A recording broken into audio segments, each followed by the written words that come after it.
Missus case YouTube channel में आप सभी का स्वागत है। मेरा नाम है प्राची मिश्रा। जैसे कि डेली हम कुछ महत्वपूर्ण मुद्दों पर चर्चा करते हैं, तो देखते हैं आज कौन कौन से बिंदु हैं जिन पर हम बात करने वाले हैं। और जैसे कि मैंने आप सभी से सजेशंस मांगे थे कि वीडियो कितना लंबा होना चाहिए, तो आप सभी के मैंने कमेंट पढ़े और कमेंट पढ़ के मुझे ये पता लगा कि आप लोग चाहते हो कि वीडियो मिनिमम 15 मिनट का हो, उससे मैक्सिमम अगर जाए तो 30 मिनट का जाए, इससे ज़्यादा नहीं होना चाहिए। तो मैं ट्राई करूँगी वीडियो 15 से आपका 20 या 25 मिनट का हो, इससे ज़्यादा का ना हो। और आप सभी के मुझे कमेंट पढ़ के बहुत अच्छा लगा, क्योंकि आप में से कुछ लोग थे जिन्होंने बोला कि टॉपिक क्लियर होना चाहिए, चाहे टाइम जितना भी लग जाए। इससे पता चलता है कि आप लोग एक सिंसियर स्टूडेंट है। चलिए शुरुआत कर लेते हैं आज के टॉपिक और देखते हैं कौन कौन से बिंदु हैं जिन पर बात करने वाले हैं। बात करेंगे आज हम सबसे पहले कतर में भारतीयों की मौत की सजा पर रोक लगा दी गई है, तो हम जानेंगे पूरा मामला क्या था और कब से यह शुरू हुआ था। दूसरा था भारत का पहला पोलियोमेट्री मिशन, इसके बारे में हम समझने का प्रयास करेंगे। दूसरा है DU के पाठ्यक्रम में भगवत गीता अनिवार्य कर दी गई है, तो कौन सा कॉलेज है और इससे संबंधित विवाद क्या है, इसको समझने का प्रयास करेंगे। और अंत में है नीना सिंह, जो कि CISF की प्रथम महिला महानिदेशक बनाई गई हैं। और मैं हमेशा आपको कहती हूँ, जब भी महिला कहीं पे कोई नियुक्ति की जा रही है, प्रथम महिला है, कहीं की महानिदेशक बनाई जा रही है, इंटरनेशनल लेवल पे कहीं नियुक्ति की जा रही है, तो वो न्यूज़ हमारे लिए महत्वपूर्ण हो जाती है। शुरुआत करते हैं हम कतर की न्यूज़ से। न्यूज़ क्या है, चलिए इसको समझने का प्रयास करेंगे। तो आपको पता होगा कतर की कोर्ट ने 8 पूर्व नौसैनिकों को डेथ सेंटेंस दिया था। अब ये जो डेथ सेंटेंस यानी कि मौत की सजा सुनाई थी, इसको वापस ले लिया है और इस सजा को बदल करके क्या कर दिया है कि अब अलग अलग इनको 3 साल से 25 साल तक की जो कैद है वो दी जाएगी। ठीक है, 3 साल से 25 साल तक की इनको कैद दी जा रही है। इन पर आरोप क्या थे कि इन पर जासूसी का आरोप लगाया गया था, और जासूसी ये भारत की नहीं कर रहे थे। आरोप था कि ये जासूसी किसकी कर रहे थे, इजराइल की जासूसी कर रहे थे। और इन आरोपों को हटाया नहीं गया है, खाली बस जो सजा का प्रावधान है उसको चेंज कर दिया गया है। अब इनको 3 से 25 साल तक की सजा दी जाएगी। इन पर जो जासूसी का आरोप है वो बरकरार रहेगा, उसको हटाया नहीं जाएगा। और जासूसी का आरोप किस पर था, तो इजराइल पर था। अब थोड़ा सा समझ लेते हैं कि मामला क्या था और क्यों ऐसा हो रहा था। एक्चुअली एक कंपनी है जिसका नाम है अल दाहरा कंपनी, ठीक है, और यहीं पर ये सभी कर्मचारी जो है वो कार्य कर रहे थे। अब अल दाहरा कंपनी का इस जासूसी के मामले से लेना देना क्या है, तो लेना देना ये है क्योंकि अल दाहरा जो है वो कतर की जो सशस्त्र बल हैं और जो सुरक्षा एजेंसियां हैं इनको ट्रेनिंग देती है और इनसे जुड़ी हुई है। और ये जो भारतीय हैं इसी कंपनी में काम कर रहे थे। तो अब इन पर ये आरोप लगाया गया कि ये इजराइल के लिए जासूसी का काम कर रहे थे और इन पर इन्हें पकड़ा गया है।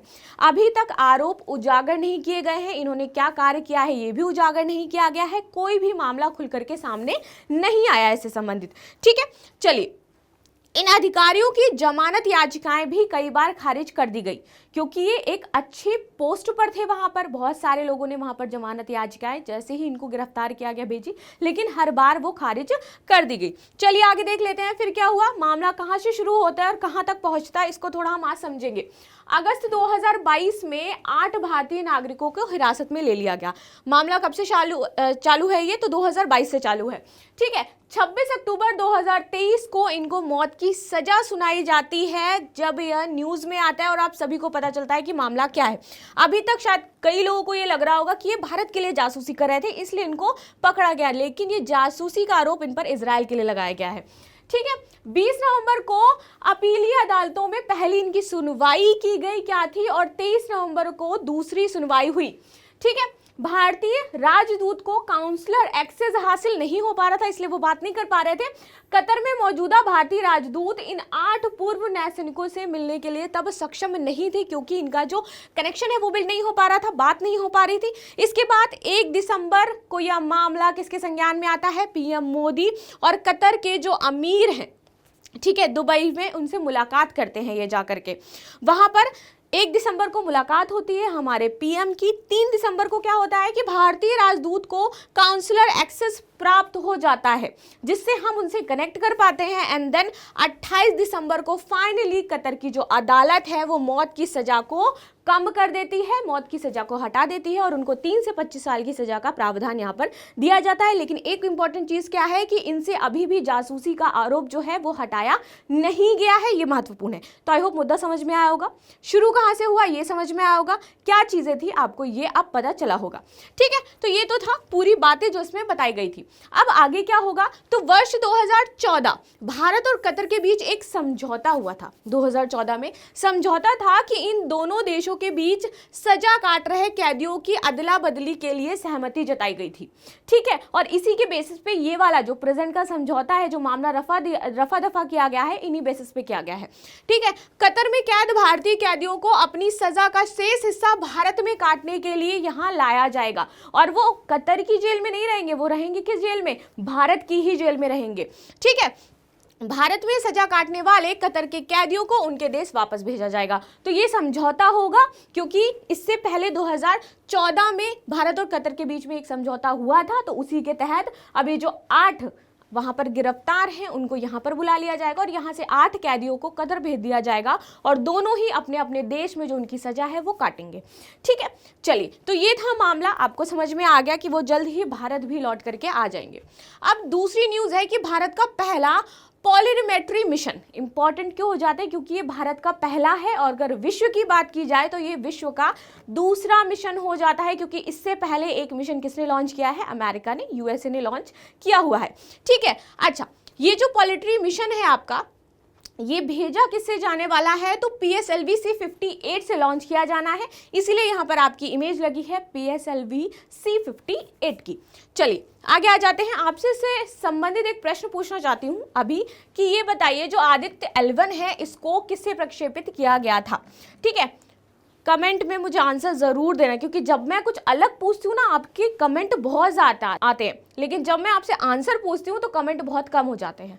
ठीक है, चलिए चर्चा में क्यों है, क्योंकि भारत 1 जनवरी 2024 को देश के पहले एक्सरे पोलरीमीटर सैटेलाइट, इसको क्या है, लॉन्च करने वाला है, किससे, PSLV C-58 से। ठीक है, यह मिशन भारत का पहला है जैसे मैंने बताया, और वहीं देश का दूसरा है क्योंकि 2021 में नासा ने imaging X-ray polarimetry explorer mission launch किया था। ठीक है, यह करने क्या वाला है, तो यह ब्लैक होल और न्यूट्रॉन सितारे जो हैं उनका अध्ययन करेगा। ब्लैक होल थ्योरी हम बहुत पढ़ते हैं, तो उन्हीं के अध्ययन के लिए इसको क्या है, भेजा जा रहा है। चलिए देख लेते हैं ये क्या क्या कार्य करेगा और मिशन कितना लंबा चलने वाला है। तो यह एक्सरे स्रोतों के ध्रुवीकरण की जांच करने के लिए डिजाइन किया गया है और यह भारत को अंतरिक्ष आधारित पोलरीमेट्री के सबसे आगे रखेगा। ठीक है, इसका लक्ष्य क्या है कि ब्रह्मांड में 50 सबसे ज्यादा चमकीले ज्ञात स्रोतों का अध्ययन करना है। और इसके अंतर्गत कौन कौन आता है, इसके अंतर्गत आएगा आपका pulsar, black hole, X-ray, binaries और सक्रिय गैलेक्टिक नाभिक, न्यूट्रॉन सितारे, गैर थर्मल सुपरनोवा अवशेष इसमें शामिल है जिनका ये अध्ययन करेगा। उपग्रह को 500 से 700 किलोमीटर की गोलाकार निचली पृथ्वी कक्षा में क्या किया जाना है, स्थापित किया जाना है और यह मिशन का जो जीवन काल है वो कम से कम 5 वर्ष तक का होगा, यानी कि 5 वर्ष तक ये रह करके स्टडी करेगा। ठीक है, आगे आ जाते हैं। ड्यू से संबंधित मुद्दा क्या था कि यहाँ पर जो भगवत गीता है इसको पढ़ने और इसका सर्टिफिकेट लेना अनिवार्य कर दिया गया है। तो ये एक कॉलेज है ड्यू का, कॉलेज का नाम क्या है, कॉलेज का नाम है रामानुज कॉलेज। यहाँ पर यहाँ के जो प्रोफेसर हैं उनके द्वारा कहा गया है कि जितने भी यहाँ के शिक्षण और गैर शिक्षण कर्मचारी हैं उनके लिए भगवत गीता पर एक अनिवार्य प्रमाण पत्र पाठ्यक्रम बनाने का आदेश जारी कर दिया गया है। सबको ये लेना ही लेना है। इसकी बाकायदा क्लासेस चलेंगी, कब से कब तक, तो डेली 4:30 से 6:30 बजे तक इसकी ऑनलाइन और ऑफलाइन क्लासेस चलाई जाएंगी कॉलेज के अंदर। ठीक है, यह पाठ्यक्रम टोटल 20 दिन की अवधि के लिए डिजाइन किया गया है। इसे 9 जनवरी तक पेश कर दिया जाएगा कॉलेज में और सबको इसे पढ़ना ही पढ़ना है। आगे देख लेते हैं। पाठ्यक्रम भारतीय ज्ञान प्रणाली IKS के अनुरूप चलाया जा रहा है और भविष्य में वेदों के लिए भी ऐसे कार्यक्रम आयोजित किए जाने वाले हैं। ये तो बात थी कि इन्होंने इसको चला दिया, लेकिन अब इससे संबंधित एक विवाद खड़ा हो गया। विवाद क्या था, चलो ये देखते हैं। विवाद ये था कि कुछ शिक्षकों का मत था कि भगवत गीता को अनिवार्य सर्टिफिकेशन कोर्स के रूप में शामिल करने का फैसला गलत है, जैसे कि ये गलत लिखा हुआ है, ऐसे ही गलत है। ठीक है, इस फैसले से सांप्रदायिक मान्यताओं को क्या होगा, प्रसार मिलेगा, और इसी वजह से इसको क्या किया जा रहा है, बहुत सारे शिक्षकों द्वारा नकारा जा रहा है कि हम क्या कर रहे हैं, एक सांप्रदायिकता जो है उसको बढ़ावा दे रहे हैं। ठीक है, क्योंकि ऐसा नहीं है कि इस कॉलेज में सिर्फ हिंदू ही पढ़ रहे होंगे या इस कॉलेज में सिर्फ हिंदू मानसिकता के लोग ही रह रहे होंगे, अनेक धर्म और जाति के लोग यहाँ पर काम कर रहे होंगे, अनेक धर्म और जाति की मानसिकताएं यहाँ पर होंगी, लेकिन हम किसी को अवैध रूप से उन पर थोप नहीं सकते हैं कि आपको इसका सर्टिफिकेशन लेना ही है, जैसे यहाँ पर किया जा रहा है। तो इससे उनकी मानसिकता क्या होगी, हर्ट होगी। और भारत क्या है, भारत विविधताओं का देश है, यहाँ पर हर धर्म जाति के लोग निवास करते हैं। ठीक है, तो इसी को यहाँ पर मुद्दा बताया जा रहा है। शिक्षकों के संगठन डेमोक्रेटिक टीचर्स फ्रंट ने अनिवार्य पंजीकरण को वापस लेने की मांग की है, और सेमेस्टर परीक्षाओं के संचालन के समय ये कार्य किया जा रहा है, तो उन पर इसका अतिरिक्त बोझ भी उत्पन्न हो जाएगा कि इसके साथ ये कार्य भी हमें करना पड़ेगा। ठीक है, और बहुत सारे टीचर्स कह रहे हैं कि इसको अवैध रूप से हम पर थोपा जा रहा है, हमारी इच्छा के बिना हमसे ये कार्य करवाया जा रहा है। ठीक है, तो इससे संबंधित ये विवाद छिड़ गया है। चलिए, ये बहुत ही एक प्राउड मूवमेंट है। क्यों? क्योंकि नीना सिंह को CISF की प्रथम महिला महानिदेशक नियुक्त किया गया है, और इम्पॉर्टेंट हो जाता है, किसी ना किसी एग्जाम में 110% पूछा ही जाएगा। ठीक है, तो IPS अधिकारी थी नीना जी, तो नीना सिंह को central industrial security force CISF का महानिदेशक बनाया गया है। इसके साथ ही CISF की जिम्मेदारी संभालने वाली भारत की ये प्रथम महिला बन गई हैं। ठीक है, राजस्थान काडर से 1989 बैच की ये IPS ऑफिसर हैं, और नीना सिंह राजस्थान पुलिस की पहली महिला DG भी रह चुकी हैं। इनके पास सारे फर्स्ट वुमेन वाले टैक्स है। ठीक है, चलिए आगे आ जाते हैं। नीना सिंह के बारे में, तो ये कहाँ से हैं, बिहार से हैं, और जितने भी बिहार के लोग देख रहे होंगे इतना प्राउड फील कर रहे होंगे, यस आई एम बिहारी हैं। तो ये बिहार से हैं, और इन्होंने पटना वुमेन्स कॉलेज और जवाहरलाल नेहरू विश्वविद्यालय से पढ़ाई की है। हार्वर्ड यूनिवर्सिटी से लोक प्रशासन में मास्टर की डिग्री भी हासिल करी है इन्होंने, और वे 2021 में CISF से जुड़ी थी। नीना सिंह CISF की स्पेशल DG की पोस्ट पर काम कर चुकी हैं, और अब यह 31 जुलाई 2024 तक CISF की चीफ की पोस्ट पर बनी रहेंगी। ठीक है, तो ये थे आज के मुद्दे। चलिए क्वेश्चन देख लेते हैं। क्या है क्वेश्चन? क्वेश्चन है कि हाल ही में किसे central industrial security force CISF का महानिदेशक चुना गया है?